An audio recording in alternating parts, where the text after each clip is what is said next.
Vous êtes sur la Panafricaine Média, merci de nous rester fidèles et soyez les bienvenus dans ce nouveau numéro de l'invité de la rédaction.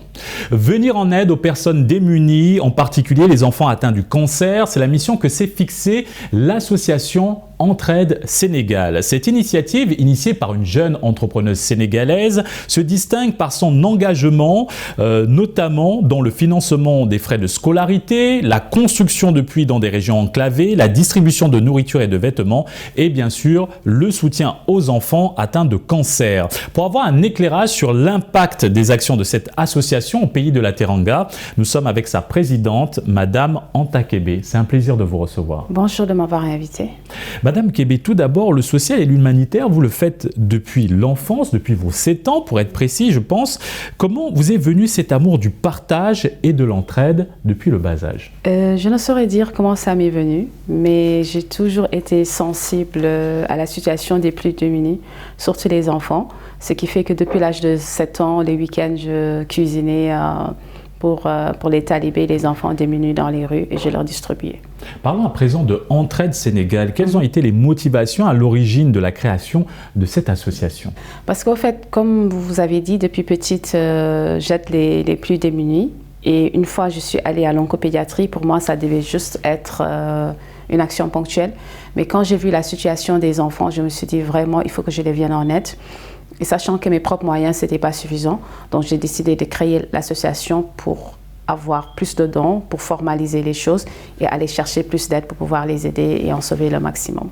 Votre association existe depuis 3 ans maintenant. Pourriez-vous nous éclairer sur ces principaux domaines d'intervention? Notre mission principale, c'est les cancers des enfants. On est la seule association au Sénégal qui va tous les jours à l'oncopédiatrie publique pour leur payer leurs soins. Par soins, on entend ordonnance, analyse, radiologie, scanner, hospitalisation, biopsie, tout ce dont ils ont besoin. Et il faut dire qu'au Sénégal, il n'y a qu'un seul centre d'oncologie pédiatrique. Donc tout le monde dans les régions viennent. Il y a aussi les enfants de la sous-région, Guinée-Conakry, Bissau, Gambie, Mauritanie. Mis à part les enfants atteints de cancer, on fait aussi des puits, que ce soit des puits solaires, des puits à pompe, tous les types de puits partout au Sénégal. Actuellement, on a 42 puits à notre actif en 1 an et demi. On fait les opérations Ramadan, on participe à la construction de mosquées, à la construction de daras. Une fois par année, par exemple le 12 octobre, on doit aller faire des dons dans les orphelinats. Et moi, j'ai privilégié les orphelinats dans les régions qui sont les moins connues. On va aussi aller, comme l'année dernière, au centre handicapé pour enfants moteurs de poutre. Des fois, on paye aussi des frais de scolarité. On est aussi des fois marraine d'enfants qui sont dans le besoin. Tout ce qu'on peut faire et dont on peut se priver un peu par rapport à notre propre besoin pour aider les plus démunis au Sénégal, focus sur les enfants malades, qui sont hospitalisés ou bien qui viennent en consultation, on essaie de le faire pour les aider. Pourriez-vous nous expliquer en quoi consiste le programme de paiement des frais de scolarité mis en place par votre association? Au fait, pour les frais de scolarité, pour l'instant, on ne prend pas beaucoup d'enfants en charge. Peut-être on en a 3 ou 4, parce qu'au fait, je le fais sous fonds propres. Mais je privilégie les enfants atteints de cancer qui sont en rémission et qui doivent repartir à l'école pour que leur scolarité ne soit pas trop bouleversée, parce qu'un enfant atteint de cancer peut rester 2 ans, 3 ans à l'oncopédiatrie hospitalisée. Donc pour l'instant, je focus sur les enfants atteints de cancer pour les frais de scolarité. Madame Kébé, quels sont les défis spécifiques que vous rencontrez lors de l'accompagnement des enfants atteints du cancer?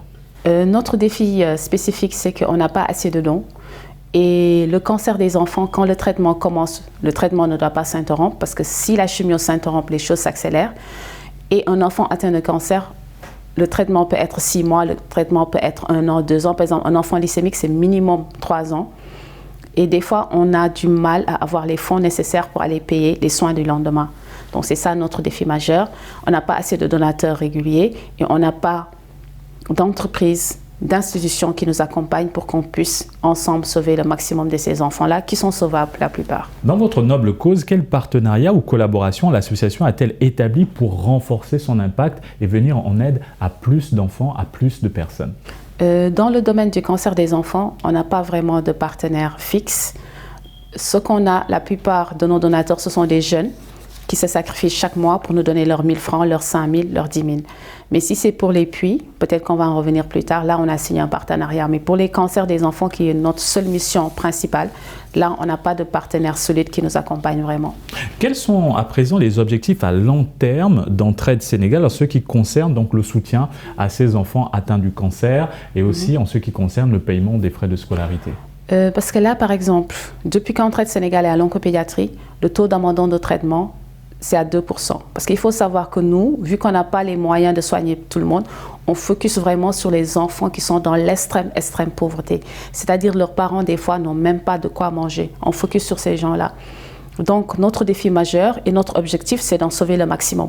Parce que dans les pays développés, le taux de rémission, c'est à 80%, 90% pour certains types de cancers. Donc, notre défi maintenant, c'est vraiment d'avoir assez de moyens pour que ces enfants-là n'arrêtent pas le traitement, viennent à leur rendez-vous et pour qu'on puisse atteindre les mêmes taux de rémission que dans les pays développés. Aujourd'hui, comment vous mesurez l'impact de vos actions ? Le premier impact qu'on mesure, c'est qu'avant qu'on vienne, le taux d'abandon de traitement était élevé et maintenant, le taux d'abandon de traitement est à 2%. Et ça, c'est les oncos qui nous le disent. Et par exemple, si on n'a pas les moyens, on va aller à l'onco le lundi, le mardi et le jeudi pour payer les ordonnances. Mais supposons qu'on donne à un enfant un rendez-vous le mercredi et le vendredi. Donc l'enfant, son parent va attendre les jours où nous, on est là pour aller payer. Et les parents nous le disent eux-mêmes, sans vous, on va abandonner le traitement. Donc si on abandonne le traitement, ça veut dire que l'enfant meurt. Donc ça veut dire qu'on a un impact réel sur l'abandon de traitement et forcément sur le taux de rémission de ces enfants-là.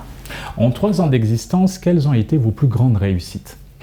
Ma plus grande réussite, c'est quand je regarde tous les jours les ordonnances, les factures, et je vois les mêmes enfants de 2021 qui sont toujours là. Donc ça, c'est une grande réussite. Il y a des enfants dont un enfant dont on est la marraine, qui a eu son bac S1 à 17 ans et qui a atteint de leucémie. C'est le cancer le plus aigu et le plus cher. Donc ça, c'est des choses qui me donnent droit au cœur et qui me disent que malgré les difficultés, quand même, on a un combat noble et qu'il faut continuer à se battre pour ces enfants-là. Au sein de l'association, comment se structure-t-elle et quelles sont les valeurs qui soutiennent Entraide Sénégal? L'association, comme toute association dûment formée, on a une présidente d'association qui est moi. On a une secrétaire générale, on a une trésorière, on a un commissaire et comptes. Et les comptes de l'association sont certifiés chaque année.